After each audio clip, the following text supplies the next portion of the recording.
It's a national holiday that commemorates the 1956 march of around 20,000 women to the union buildings against the country's pass laws.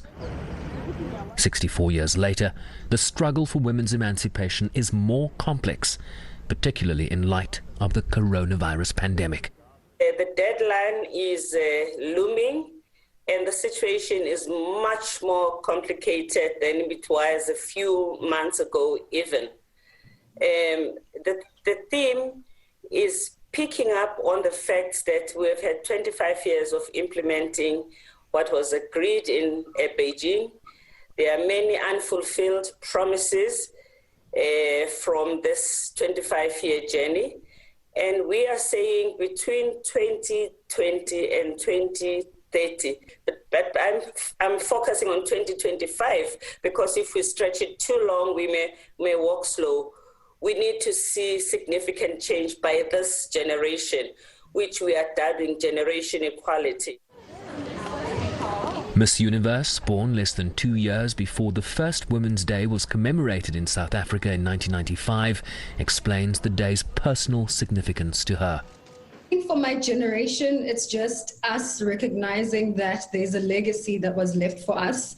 Whenever I think about the women of 1956 and them marching to the union buildings to fight for this equality that we speak of today, they started that fire, they started that spark. And I think it's for us, the generation of today, to pick up that baton and to say, look, they've run their race, they did what they can. And so now, it's our responsibility to pick up that baton and see what we can do. A baton that must confront a growing phenomenon of violence, often murder, that women and girls confront at the hands of South Africa's men, with the most recent crime statistics revealing a staggering 42,000 rapes in the last year alone, likely just a fraction of the real number. We have to change gear and make sure that, just as we have said, domestic violence is not a private family matter. It is a crime against a human being. All other crimes against women have to be put at that level. The issues of relating to violence against women as passion of crime, as a crime of passion, there's no passion there. It is just murder. And we really need to make sure that these murderers are dealt with whatever the law can bring to the fore. And as the world's consciousness was awakened in the aftermath of George Floyd's killing, calls for gender equality and racial justice to be closely linked. Sherwin, I once read somewhere, I think somebody said, being a black woman is like being black twice. And, it struck a chord. It means absolutely everything. Like Mama said, now we're speaking of Brianna and, say her name.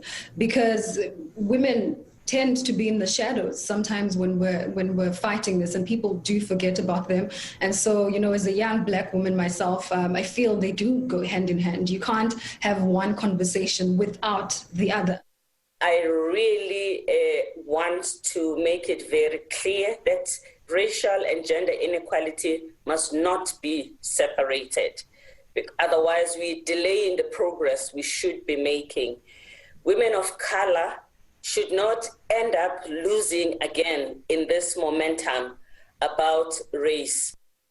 Human rights are women's rights. 2020 also marking the 25th anniversary of the Beijing Platform of Action, where implementation remains uneven.